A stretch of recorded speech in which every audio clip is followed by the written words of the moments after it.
Guys, आज मैं आप सभी के लिए इकोनॉमिक्स ऑनर्स पेपर 8 से एग्रीकल्चर इकोनॉमिक्स से कुछ इम्पोर्टेंट जीके क्विज लेकर आया हूँ। यह क्वेश्चन काफी इम्पोर्टेंट है, तो वीडियो को शुरू से लास्ट तक जरूर देखना। तो बिना समय गवाए शुरू करते हैं। क्वेश्चन नंबर 1, औपनिवेशिक भारत में कृषि के पिछड़े रहने का प्रमुख कारण था।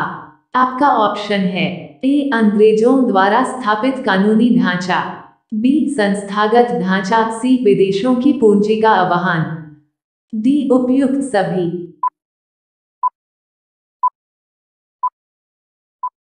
आपका सही ऑप्शन हो जाएगा ए, अंग्रेजों द्वारा स्थापित कानूनी ढांचा। क्वेश्चन नंबर 2, निम्नलिखित में से कौन सी व्यापारिक फसल है। आपका ऑप्शन है ए, गेहूं, बी, चावल, सी, चाय, डी, ज्वार।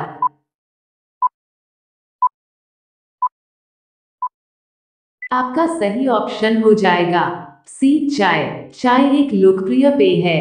यह चाय के पौधों की पत्तियों से बनता है। चाय मुख्यतः 3 प्रकार की होती है: काली चाय, हरी चाय, गट्टी चाय। भारत में चाय के प्रमुख उत्पादन क्षेत्र निम्न है: उत्तर पूर्वी भारत, असम, मेघालय, अरुणाचल प्रदेश, पश्चिम बंगाल और त्रिपुरा। दक्षिण का नीलगिरी क्षेत्र, उत्तर पश्चिम का पहाड़ी इत्यादि। क्वेश्चन नंबर 3, हरित क्रांति से अभिप्राय होता है। आपका ऑप्शन है ए, कृषि के अंतर्गत अधिक क्षेत्र को लाना, बी, अधिक उपज देने वाले बीजों का प्रयोग, सी, वनों के क्षेत्र का विस्तार, डी, उपर्युक्त में से कोई नहीं।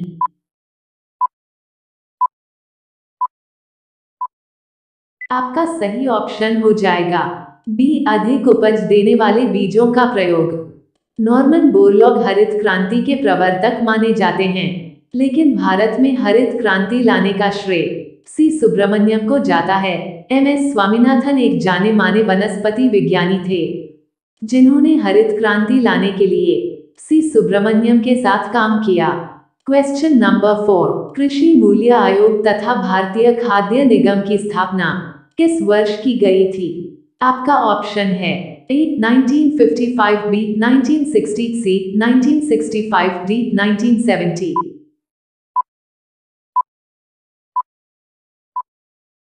आपका सही ऑप्शन हो जाएगा सी, 1965। कृषि लागत और मूल्य आयोग CACP भारत सरकार की एक विकेंद्रीकृत संस्था है।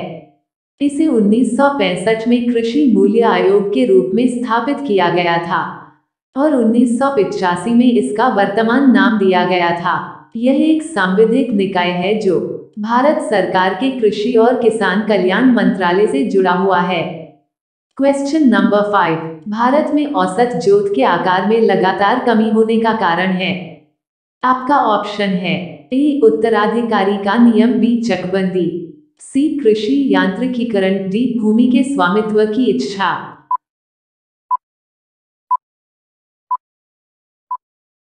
आपका सही ऑप्शन हो जाएगा ए और डी दोनों, उत्तराधिकारी का नियम, भूमि के स्वामित्व की इच्छा। दोस्तों, वीडियो को लाइक करते जाए। क्वेश्चन नंबर 6, जन वितरण प्रणाली भारत में सर्वप्रथम अपनाई गई। आपका ऑप्शन है ए, 1949 से, बी, 1978 से, सी, 1958 से, डी, 1948 से।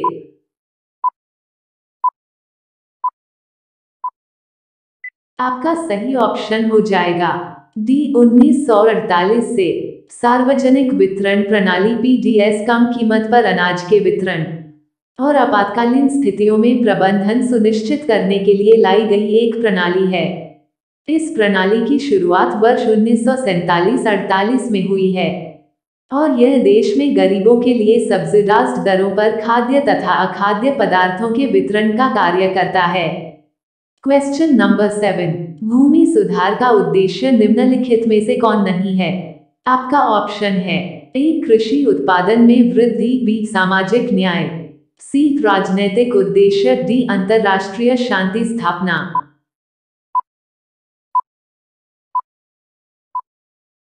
आपका सही ऑप्शन हो जाएगा डी, अंतरराष्ट्रीय शांति स्थापना। क्वेश्चन नंबर 8, खाद्यान्नों के वसूली मूल्य का निर्धारण होता है। आपका ऑप्शन है ए बाजार शक्तियों के आधार पर, बी औसत उत्पादन लागत के आधार पर, सी खाद्यान्नों की पूर्ति की स्थिति के आधार पर, डी उपरोक्त में से कोई नहीं।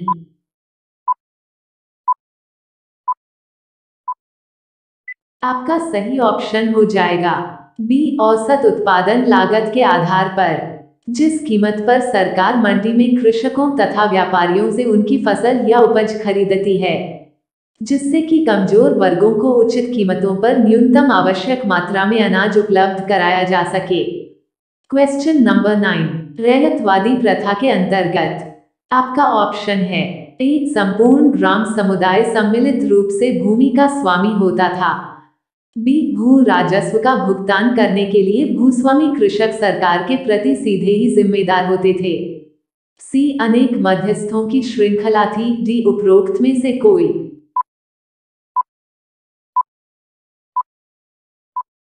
आपका सही ऑप्शन हो जाएगा बी भू राजस्व का भुगतान करने के लिए भूस्वामी कृषक सरकार के प्रति सीधे ही जिम्मेदार होते थे।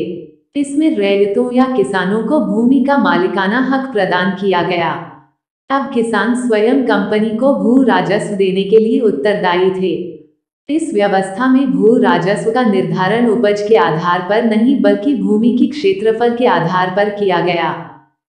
क्वेश्चन नंबर 10, ग्रामीण उद्योग से आप क्या समझते हैं? आपका ऑप्शन है ए ग्रामीण क्षेत्र में स्थापित एक उद्योग, बी उद्योग एक निश्चित विनियोग सीमा के साथ, सी उद्योग एक निश्चित श्रम सीमा के साथ, डी उद्योग एक निश्चित तकनीकी के साथ।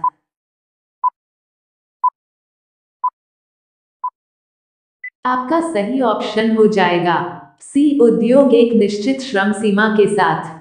ग्राम उद्योग की परिधि में वे सभी उद्योग धंधे आते हैं जो ग्रामवासी अपने घरों के आसपास पारंपरिक रीतियों अथवा जाति विशेष के कौशल का उपयोग करते हुए निष्पादित करते हैं।